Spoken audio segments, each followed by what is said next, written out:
беше последната категория за тази вечер. Категория последната, тук може да следят, аз ги виждам да ги крият отзаде. Има още награди, така че искам да покажа на сцената господин Огнян Киряков, генерален директор на Microsoft България, спонсор на конкурса.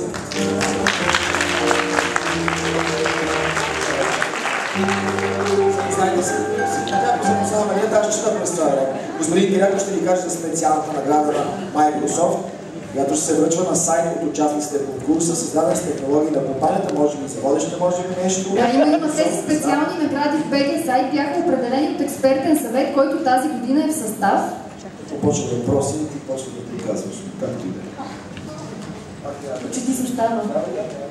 Веселин Николов, Александър Валов, Венци Костов, Константин Павлов, Иван Иванов и това да оставим на тебе. Жустин Томас.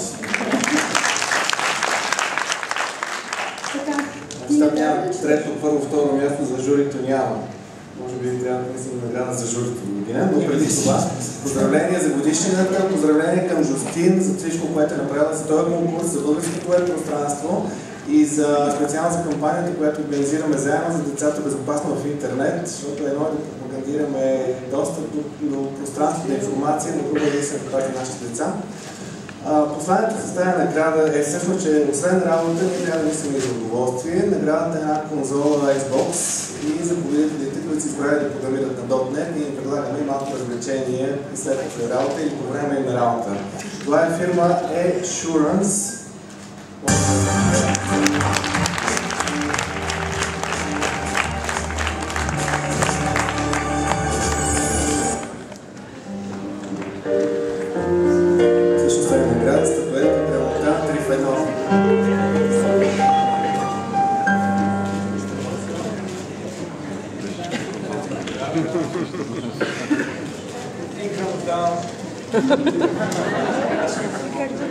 Даже и помня за Xbox.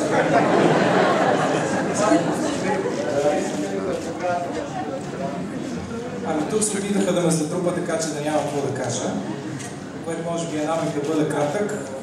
Благодаря на Microsoft, благодаря на целия екип, който създаде Assurance и честита годишнина на BG сайт. Благодаря.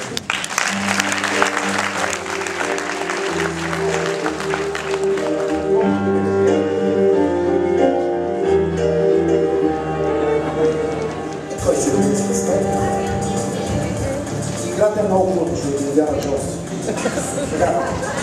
От миналата година се постави нова традиция в BG сайт, раздаването на специални награди за личност. Тук сега малко да ви кажа, че връщаме насам, защото ти отиде директно да представя хората. Как сега ще те Ще ги представим още. Представих някъде, това прескочи по 80 страница. Добра има още 165. Така че с него ще свърши.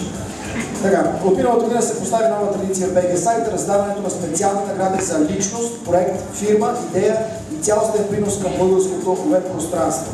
Тази година тези специални награди са 3. Да, тези специални награди от BG сайт 2009 бяха определени от журито, което ви изброихме преди малко. Аз пак ще ви го изброя, защото познавам някои от тези хора. Веселин Николов.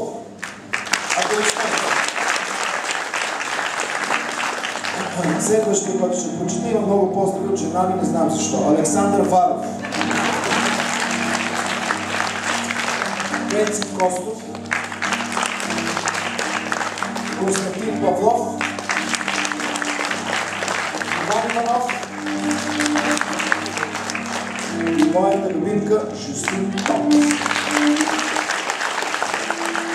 Тези хора от години следят развитието на народния уеб и със сигурност знаят кой има голям принос и заслужава награда.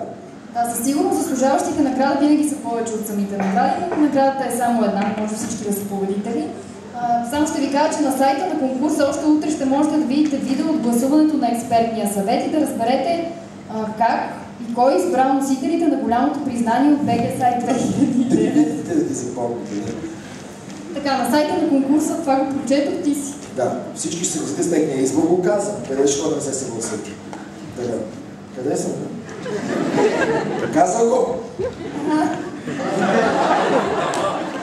Така, моля на сцената да заповяда господин Константин Павлов, експерт онлайн.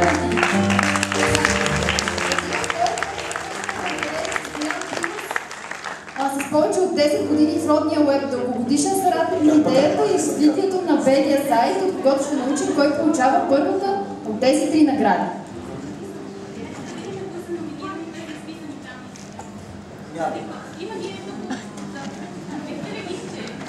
Svežonet, EasyTrader, Translators Heaven, BG Wikipedia.org, Webit, Николай Вачийски, Imperial Online.org, Мил Шопов и Елмаз.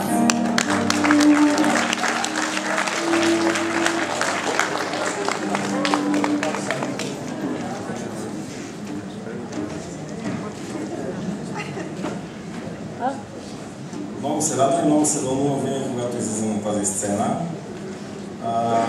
Чудно е наистина как минава времето. Преди 20 години това беше също една много знаменателна дата. Тогава аз бях зад една дебела бетонна ограда в Нова Загора с униформа. Чаках да ми изтече службата. Да, знам. 28-90. Преди 10 години целият български интернет бяхме около 50 човека, които се познавахме лично и знаехме кой в коя фирма, над какво работи и какво работи точно. А сега вече е съвсем различно и затова първата специална награда, тя е за един човек с изключителен принос в развитието на български интернет.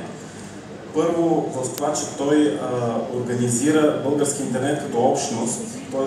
той е организатор на множество конкурси, на различни видове събития, фестивали и така нататък. След това той е човек, който е абсолютно непримирим в борбата за нашите цифрови права и свободи.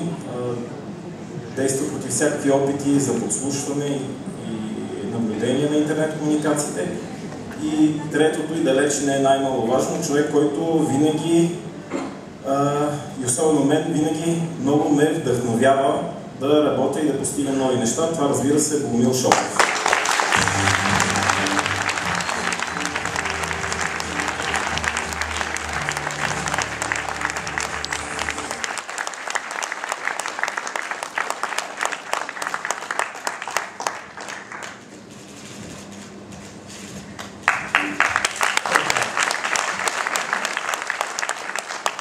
Добър вечер. Аз много се радвам, че презентацията на Linux и на Firefox. Днеска, освен на BG сайт и Firefox има рожден ден, стана 5 години.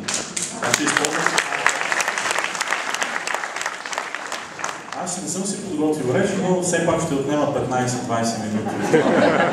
Нямам си, имаме 15-20 минути. Имате говорете си! Добре.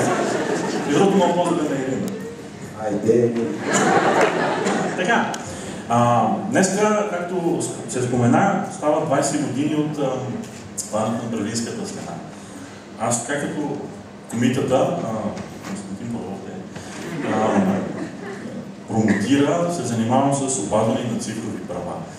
Затова искам да ви пожелая на тези, които още не е паднала тяхната Берлинска стена в главата, за да се променят малко мисленето, и на тези, които не виждат решетките пред техните свободи, да се погрижат за това. Не знам дали знаете, но интернет е, т.е. вие знаете, разбира се, интернет е една отворена среда, отворена общност, докато в момента в Европейския парламент и в нашия парламент и на разни други места хора с мислене, които не разбират какво е интернет, искат да го затворят. Затова ние имаме нужда от всички вас, за да можем да се справим с тази опасност да загубим интернет. Не може хора, които не живеят в интернет, да решават какво да правим. Ние сме тези хора, които трябва да го решим. Аз за това много се радвам на тази награда, макар че тя е, както се казва, парче метал, но тя носи много голяма